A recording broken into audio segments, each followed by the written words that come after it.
स्वागत है सभी का। आज हम लोग बात करने वाले हैं मेगास्पोरोजेनेसिस के बारे में। तो चलो स्टार्ट करते हैं। मेगास्पोरोजेनेसिस यानी कि मेगास्पोर का फॉर्मेशन। मेगास्पोर फॉर्मेशन हो रही है, कहाँ से हो रही है ये समझने वाली बात है। तो थोड़ा सा समझो।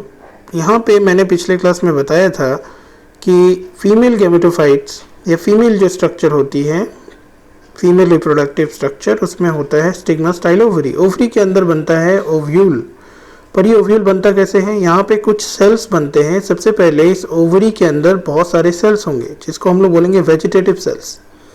इनमें से एक स्पेशल सेल बनता है जो कि सेंटर में बनता है। इसको हम लोग बोलते हैं आर्चिस्पोरियल सेल या स्पोरोजेनस सेल। ठीक है, तो स्पोरोजेनस सेल आगे जाकर कन्वर्ट होता है मेगास्पोर मदर सेल में। ये याद रखना है कि स्पोरोजेनस सेल ही आगे जाके मेगास्पोर मदर सेल में कन्वर्ट होता है, जो कि ये सब डिप्लॉइड सेल्स होते हैं। सब माइटोसिस से बन रहे हैं तो डिप्लॉइड सेल्स है। अब ये जो मेगास्पोर मदर सेल सेंटर में बनेगा, ये मेगास्पोर मदर सेल में होगा मियोसिस। तो इसमें मियोसिस हो जाएगा। ठीक है, तो मियोसिस होने के वजह से यहाँ पे 4 सेल्स बनेंगे जो कि लीनियरली अरेंज होंगे। इनमें से ऊपर के जो 3 सेल्स है ये डीजेनरेट होंगे और नीचे के जो सेल्स हैं, एक सेल्स वो बच जाएगा, वो फंक्शनल होगा। इसी को हम लोग फंक्शनल मेगास्पोर कहते हैं। यानी यही हमारा मेगास्पोर सेल है। यानी मेगास्पोर मदर सेल में मियोसिस होने से जो सेल बनता है उसको हम लोग मेगास्पोर मदर सेल कहते हैं। उसको हम लोग मेगास्पोर सेल कहते हैं और इस पूरे प्रोसेस को मेगास्पोरोजेनेसिस कहते हैं। ठीक है, तो जैसे जैसे ये जो प्रोसेस चलता रहता है मेगास्पोर बनने का, वैसे वैसे ओव्यूल भी डेवलप होता रहता है।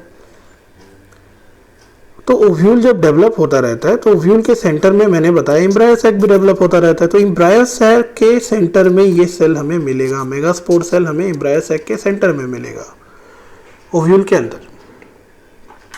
अब स्टोरी इसके बाद आगे बढ़ेगी कि इसके बाद मेगास्पोर सेल्स क्या करने वाला है।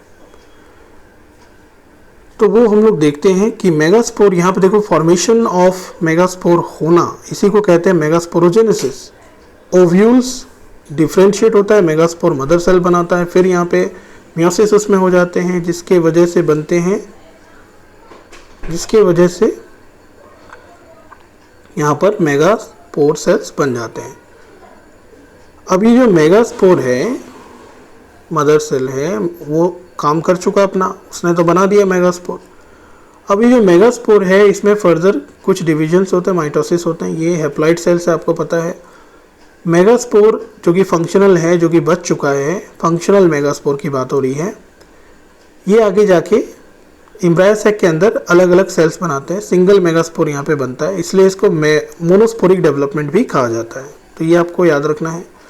अब यहाँ पे एम्ब्रायो सैक के अंदर की जो सेल्स है उसका डेवलपमेंट कैसे होता है वो देखना है। तो यहाँ पे न्यूक्लियस जो होता है मेगास्पोर का, वो माइटोटिकली डिवाइड करेगा, 2 न्यूक्लियस बनाएगा। वो दोनों अपोजिट पोल में चले जाएंगे, फिर उसमें होने लगेगा, फिर से वहाँ पे माइटोसिस होगा, फिर वहाँ पे 4 सेल्स बनेंगे, फिर वहाँ पे फिर माइटोसिस होगा, 8 सेल्स बनेंगे टोटल। अब 8 सेल्स में 2 सेल्स सेंटर में चले आएंगे, वो लोग बना देंगे, क्या बनाएंगे वो लोग? पोलर न्यूक्ली बनाएंगे। तो it is interested to note that these mitotic divisions are strictly free nuclear and nuclear divisions are not allowed immediately after the cell wall formation. After 8 nucleate cell stage जब बन जाएगा, organization of typical female gametophyte, जिसको हम लोग fully developed embryo sac कहेंगे। तो 6 of the 8 nucleus surrounded by the cell wall and 2 are not. The 2 nuclei called polar nuclei, they are situated below the egg apparatus in the large central cell. These 3 cells are grouped together called at the micropylar end are called egg apparatus. Egg apparatus में 2 साइनर्जिड and 1 egg cell होंगे। ठीक है, साइनर्जिड्स का काम होता है pollen tube को guide करना, एंट्री के लिए गाइड दी पोलिन ट्यूब। और चैलेजल एंड पे जो 3 सेल्स होंगे उसको एंटीपोडल सेल्स बनेंगे, सेंटर में मिलेगा पोलर न्यूक्ली। तो ये है टोटल कहानी। इसको थोड़ा डायग्राम से समझते हैं। तो डायग्राम में मैंने पहले बताया कि एम्ब्रायो सैक पहले रहेगा, उसमें 1 सेल रहेगा, फिर इसमें होगा माइटोसिस। तो माइटोसिस होने से क्या होगा, इसमें बन जाएंगे 2 सेल, और ये दोनों सेल जो है दो पोल में चले जाएंगे, एक इधर जाएगा, मान लो एक इधर चला आया, तो यानी कि ये दोनों दो पोल पे आ गए, एक इधर आ गया, एक इधर आ गया।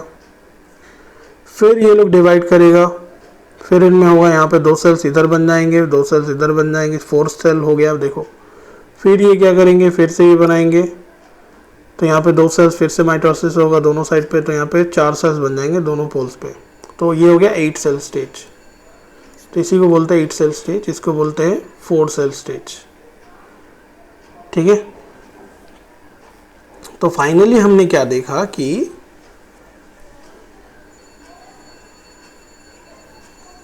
एम्ब्रायो सैक के अंदर टोटल 4 सेल्स बन चुके थे ऊपर एंड 4 सेल्स नीचे। यहाँ पे 4 सेल्स और यहाँ पे 4 सेल्स। अब इनमें से जो 3 सेल्स है वो ऊपर यहाँ पे ऐसे अरेंज हो जाएगा, फिर 3 सेल्स यहाँ पे अरेंज हो जाएगा और 2 सेल सेंटर में आ जाएगा। जो सेंटर में आ रहा है इसको बोलते हैं पोलर न्यूक्ली। जो चैलेजा की तरफ 3 सेल्स है उसको बोलते हैं एंटीपोडल सेल्स। ठीक है। और जो माइक्रोपाइल की तरफ है इसको बोलते हैं एग एपरेटस। इसमें से जो साइड में दो है ये दो को बोलते हैं साइनर्जीड, और जो सेंटर में है उसको बोलते हैं हम लोग एग सेल। यही एग सेल है। तो ये ध्यान रखने वाली बातें हैं। तो मैंने पकड़ लिया कि इस तरफ माइक्रोपाइल है, इस तरफ चैलेजा है, तो माइक्रोपाइल वाले सभी एग एपरेटस हो गए और चैलेजल एंड वाले हो गए एंटीपोडल सेल्स। ठीक है। अब एक बात ध्यान देने वाली यहाँ पर, इनमें से जो पोलर न्यूक्ली है एंड जो एग सेल है ये आगे जाके डबल फर्टिलाइजेशन में भाग लेंगे। ठीक है। तो यहाँ पे डायग्राम दिया हुआ है, ध्यान से समझो। ये वही चीज़ जो मैंने बताया। यहाँ पे पहले एक सेल था, फिर 2 सेल बना, फिर 4 सेल बना। ठीक है। ये किसकी बात हो रही है? ये देखो, ये माइक्रोपाइलर एंड यहाँ पे ऊपर की तरफ दिखाया हुआ है, चैलेजा नीचे की तरफ दिखाया हुआ है इस डायग्राम में, ऊपर वाले डायग्राम में। यहाँ पे हम लोग क्या देख रहे हैं? तो यहाँ पे मेगास्पोर के बारे में बताया जा रहा है और निचले जो डायग्राम है ये आपको मेगास्पोर के डेवलपमेंट के बारे में बताया जा रहा है। यहाँ पे मेगास्पोर के फॉर्मेशन के बारे में बताया जा रहा है, जिसमें 4 सेल बनते हैं। नीचे के जो सेल्स होते हैं वो सर्वाइव करता है, बाकी 3 डिजेनरेट हो जाते हैं। ये मैंने समझाया था। फिर जो फंक्शनल बच गया उसमें भी माइटोसिस हुआ, जिसकी वजह से 2 सेल बने, फिर 4 सेल बने, देखो फिर 8 सेल्स बनते हैं। उनमें से 3-3 अरेंजमेंट होता है। माइक्रोपाइल की तरफ क्या होगा और चैलेजल एंड की तरफ क्या होगा? देखो यहाँ पे एंटीपोडल सेल्स है, यानी ये चैलेजल एंड है, यहाँ पे बनता है देखो साइनर्जीड, यानी ये माइक्रोपाइलर एंड कंसीडर किया गया है। लेकिन इस डायग्राम में यहाँ पर चैलेजल एंड माना गया ऊपर की तरफ, और नीचे माना गया माइक्रोपाइलर एंड। तो माइक्रोपाइलर एंड जहाँ पे है वहाँ पे साइनर्जीड होगा, वहाँ पे होगा एग सेल होगा, इसको एग एपरेटस कहते हैं। साइनर्जीड का काम है पोलन ट्यूब को गाइड करना। पोलर सेल्स ठीक उसके ऊपर मिल जाता है साइनर्जीड जहाँ पर होता है, एग एपरेटस जहाँ पर होता है, और उससे थोड़ी और दूरी पर हमें दूसरे साइड में मिल जाता है एंटीपोडल सेल्स। तो ये टोटल कहानी है, होपफुली समझ में आया होगा।